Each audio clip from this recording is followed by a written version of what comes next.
Hi everyone, welcome to week 3. This week's lecture is about formulating problems, developing questions, and identifying independent and dependent variables.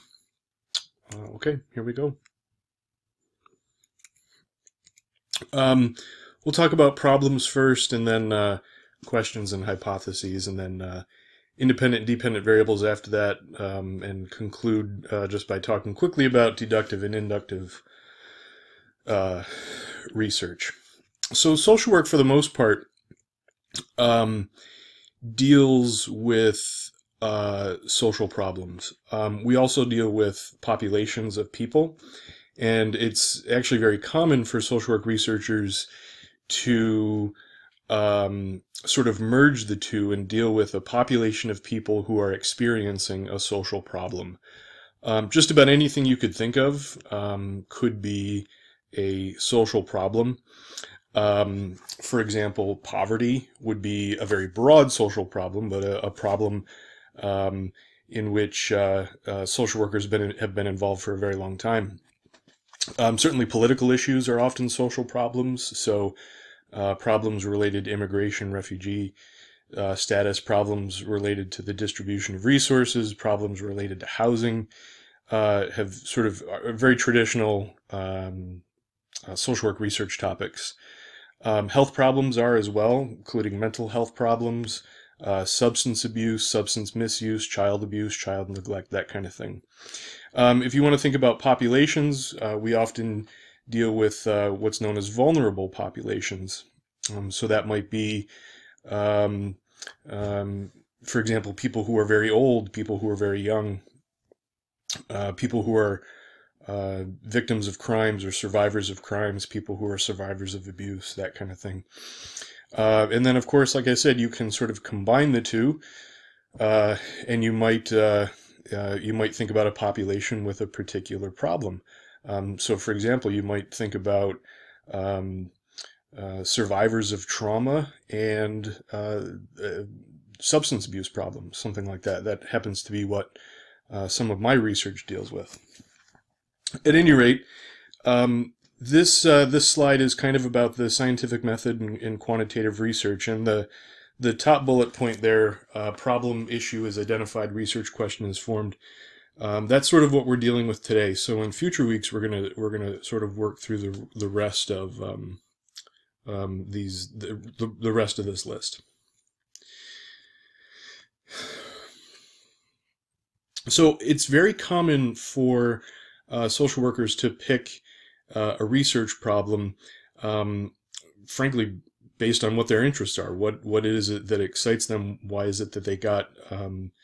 Why is it that they started a career in social work?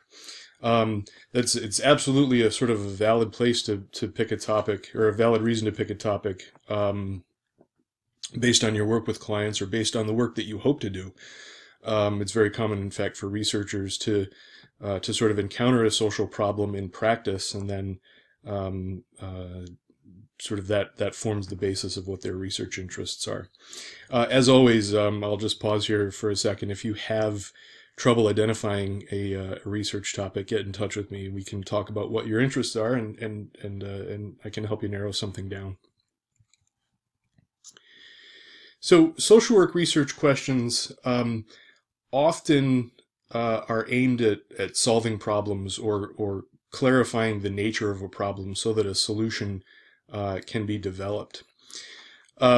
We often are interested in questions that can be answered with verifiable sort of empirical data. And we're actually going to talk about what makes a good research question here in the next couple of slides. Keep in mind that when you do write a research question, the first draft is often not very good. I find this is very true in my own work all the time.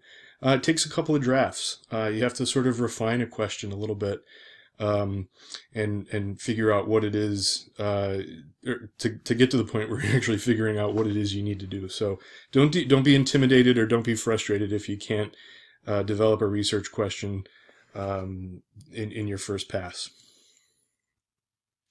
So for to develop your research area, think about what it is that got you into the program, or what it is that was sort of your motivation to come into the program. Are you interested in working with a particular group of people? Are you interested in working with a particular agency in a particular part of the country, maybe even internationally? Are you interested in working on a particular problem? All of those would sort of be good places to start thinking about what interests you as you think about a topic. By the way, as far as I'm concerned, just about anything goes. So I would not limit topics at all. Again, if you have questions, you're welcome to get in touch with me. So there's kind of three general questions that researchers use to evaluate what makes a research question good. Those generally are feasibility, social importance, and scientific relevance. Feasibility simply means is the question something you can answer. That typically, by the way, means that research questions are very narrow, and that's sort of the way research moves ahead. It moves ahead in very, very, very small steps, not big leaps at all. So typically, feasible questions are ones that can be answered via access to a population and with methods that are sort of well known. And then social importance and scientific relevance are actually sort of two sides of or different sides of the same coin. Social importance simply means that the question is going to impact society in some positive way, or the answer to the question would impact society in some positive way. And scientific relevance simply means that it would move the field forward, that it would be a benefit to science.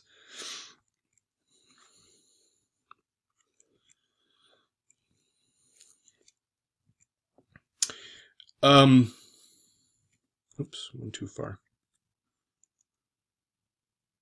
So typically, when you start developing a social work research question, think about something that you think is possible. Think about some of the things we talked about last week, the different purposes of research: descriptive purposes, exploratory, explanatory, and evaluative. You might start by just thinking about a descriptive question. What's the extent of a particular social problem in my area, or what's the burden of a particular social problem for a population of people in my state, or something like that. Again, don't be frustrated if you can't do this in the first pass. This takes a little bit of work to be able to actually develop something that really is researchable. I tend to find that the best research questions do not have yes or no answers. Although some do. This isn't sort of a universal rule. I tend to find that good research questions are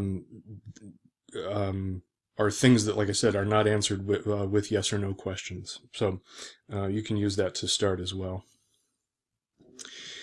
So a research question typically it's clear, it's focused, it's concise, it's pretty short, and that's so that it's sort of communicable to others. So I put two examples up here. So here's the first example. Do racial and gender disparities in medication non-adherence exist under Medicare Part D? Now, I just said a second ago that I typically think that good research questions don't have yes or no answers, and this one potentially could. So, we might answer this question by saying yes, there are racial and gender disparities, or no, they're not. Okay, I've listed just a couple of example research questions here on this slide. And a second ago I said that I typically think that good research questions don't have yes or no answers, and these I've written, again, they're just examples, but I've written them in such a way that that they actually don't have yes or no answers. So let me give you an example of the first one here. What are the consequences of school tardiness? This actually, if you think back to last week's material, this would actually be a good exploratory question. We don't really have any expectations about what those consequences are, but we're just doing some research to figure out what it is they are. The bullet point below that, I actually think is a slight improvement of that school tardiness research question. I'll read it for you real quick. What effect does tardiness have on academic performance? This might be something more like an explanatory research question. Again, drawing or sort of tying back to the information that we talked about last week. The third one that I've listed just a little bit lower on the page there, that question is what is the effect of a caregiver intervention on school tardiness? This might be a good example of an evaluative research question. So these questions are focused, right? They list the social problem, tardiness or school tardiness, and they actually would have social benefit as well. Would they have scientific relevance? Potentially, especially if we were discovering or thinking we might discover some new consequences to school tardiness that people really hadn't thought of yet.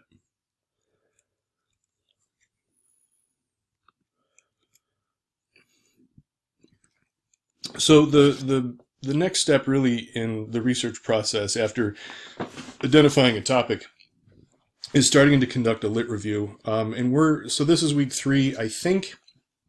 I don't have my syllabus in front of me, but I think somewhere around week 5, we're actually going to hear about the library from the librarian. So we'll actually circle back to lit reviews there as well.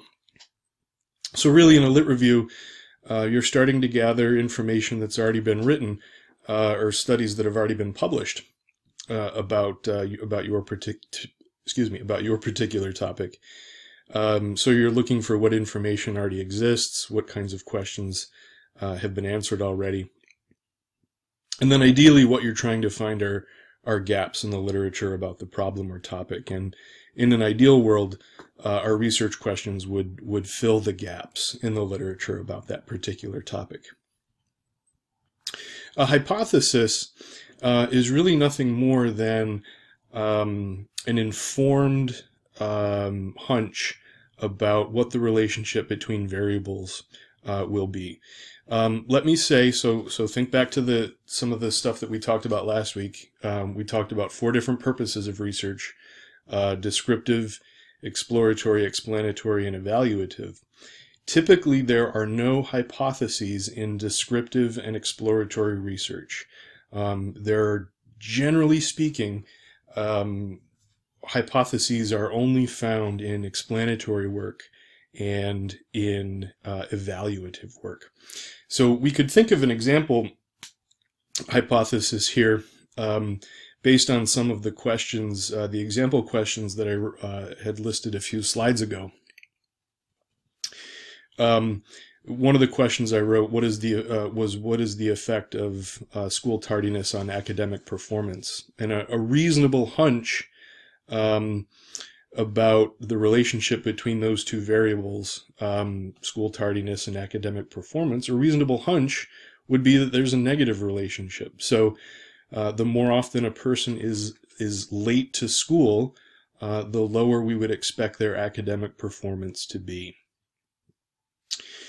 The other example question that I posed a few slides ago had to do with the effects of an intervention on school tardiness. And so a reasonable hypothesis in an evaluative study might be something to the effect of, we hypothesize, or I hypothesize, that a parent intervention or a caregiver intervention would reduce tardiness among school children. Hypotheses, they typically include the same language as what you've used in a research question. It's okay to use the names of variables again in those hypotheses, but they're also based on previous research, what's been done. They can be based on practice experiences as well. That's particularly true for people who are asking questions about, say, mental health treatment or social policy work, kinds of things that social workers are involved in pretty regularly. Okay, so here's a couple of examples of different hypotheses. As self-esteem decreases, binge drinking increases. Again, we've referenced variables, we've referenced a relationship between those variables. And if you wanted to practice developing a research question, you actually could pause the video here and take a look. You could sort of reverse engineer the research question from which these hypotheses were generated. I won't give you answers to the hypotheses that are listed second, third, and fourth here, but I'll give you a research question or example research question for that first one. As self-esteem decreases, binge drinking increases. So a good explanatory research question for that hypothesis might be something like, what is the effect of self-esteem on binge drinking?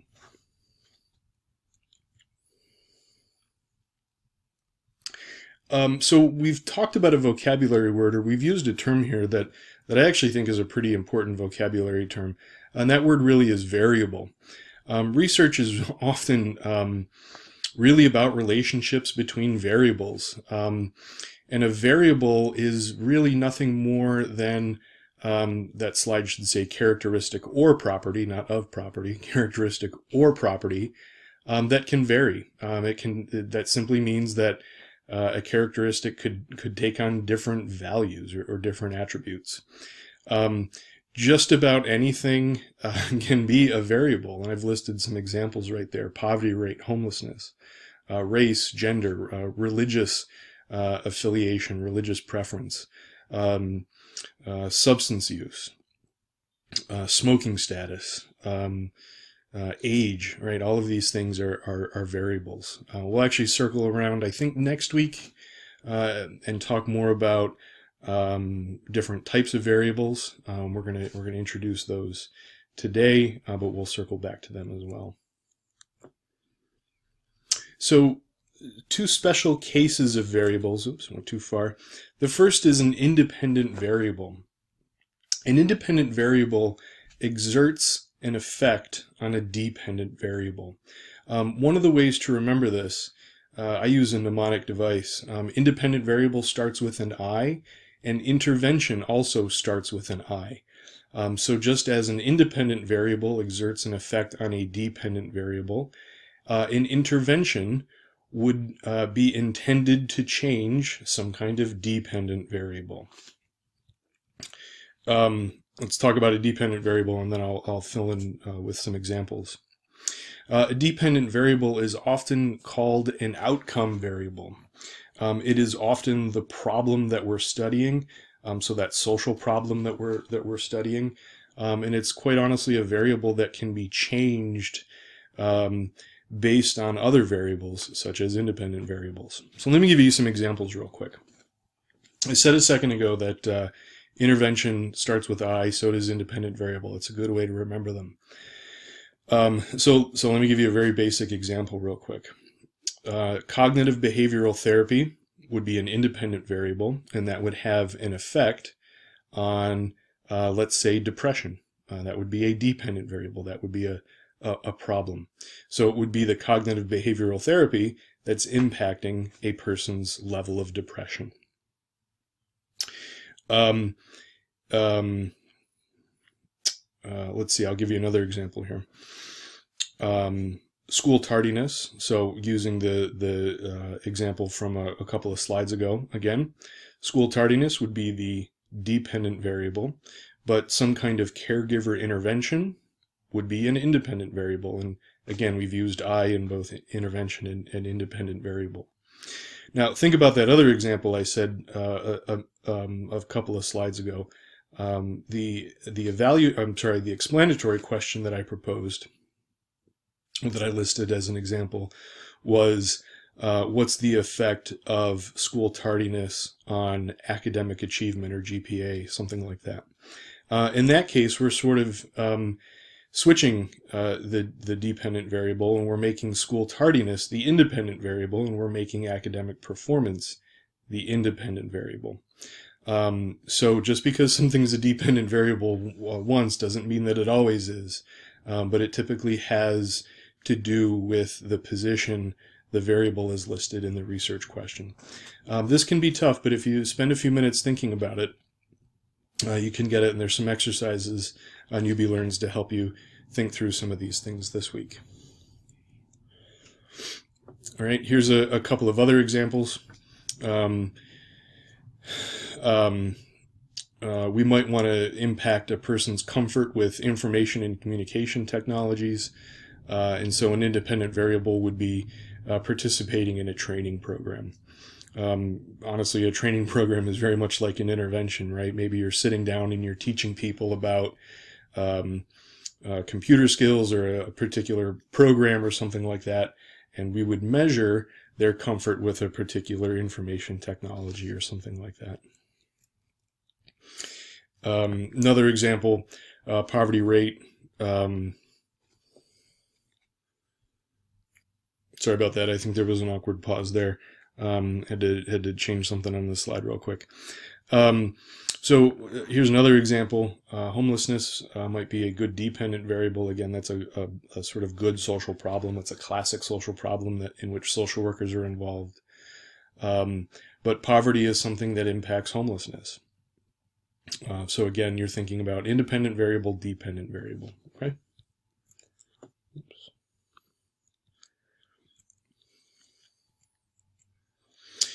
So here's a chance for you to test this out yourself.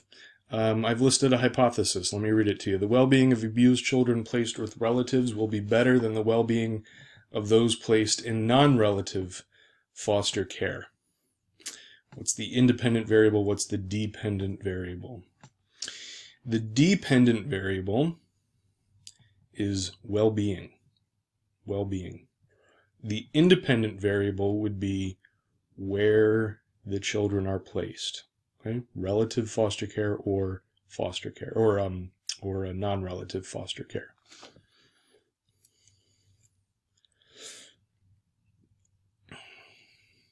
Okay, here's the answer. Right? Independent variable is the type of placement. Dependent variable is well-being. We can do another example real quick. So the hypothesis again, the lower an adult's income is, the more likely they will report medication non-adherence due to cost. So what is the independent variable? What is the dependent variable? I'll give you a second to think about it. We'll go on to the next slide here. The independent variable is income, and the dependent variable would be non-adherence, medication non-adherence. I said a second ago that sometimes dependent variables can become independent variables depending on where they're placed in the hypothesis and in the research question. So like I said, I'll reiterate it. Just because a variable is a dependent variable once doesn't mean that it always is.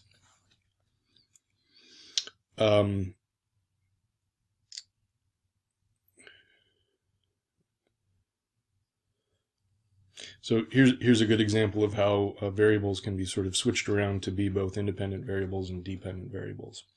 So hypotheses, or the hypothesis is, the more years of education an individual has, the higher her or his income will be. In this example, the dependent variable is income, and the independent variable would be years of education. But if we switch that hypothesis around, we can see that the DV and the IV will switch around. And that's what's listed there in that final bullet point. So the higher an individual's income, the more years of education they will be able to get. Kind of makes sense when you think about it, because if a person has means, right, support of a family or something like that, maybe they're independently wealthy, they can afford to stay in school longer. So, but in this example, again, it switches around the DV and the IV. So the DV would be years of education, and the IV would be income. I want to spend just a second talking about the deductive and inductive cycle. So deductive and inductive cycle generally is talking about the relationship between data and conclusions. So I'm sorry, I said data and conclusions, and what I meant was data and theory. So typically in inductive research, we begin with data and then we develop a theory that sort of explains that data. The counterweight to that is really deductive research, which is simply the opposite. In deductive research, we start with a theory and we look for data that we can use to test that theory.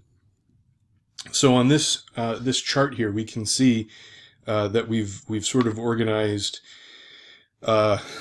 theory, hypotheses, data, and empirical generalizations around sort of around a circle.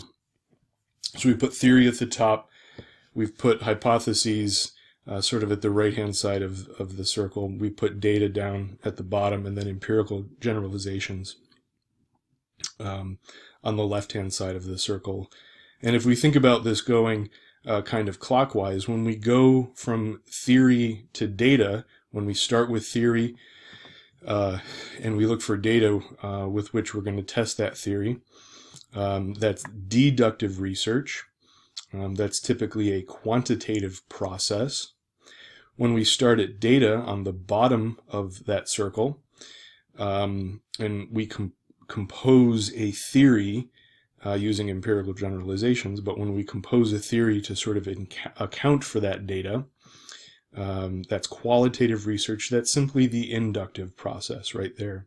Now, I said, I think last week in the lecture, we spend a lot of time talking about quantitative research in this class. We actually will spend more time talking about quantitative research than we will qualitative research. And so again, in the quantitative process, we're sort of starting at the top of the circle. We're starting with theory, we're developing hypotheses to test that theory, and we're looking for data that we're using to test the theory, and we'll be able to say that our hypotheses are either supported or not supported. So that's simply the deductive and inductive cycle. Keep in mind something like this might be on, or some version of this, or maybe the relationship of deductive and inductive to qualitative and quantitative might make its way onto one of the exams in class. I want to conclude just talking a little bit about similarities between research process and practice. Research is really a process of discovery. It's really about answering questions. And in a lot of ways, practice is the same way. We typically have a question, right? We ask our clients questions, quite honestly, but we're working towards a goal. We're working towards solving a problem, and really we're doing the same thing in research as well. We're trying to solve a problem. We might do it slower, and our results might not be quite as visible because it takes such a long time to do research. But really those processes are the same. So I'm going to conclude there. Thanks for watching.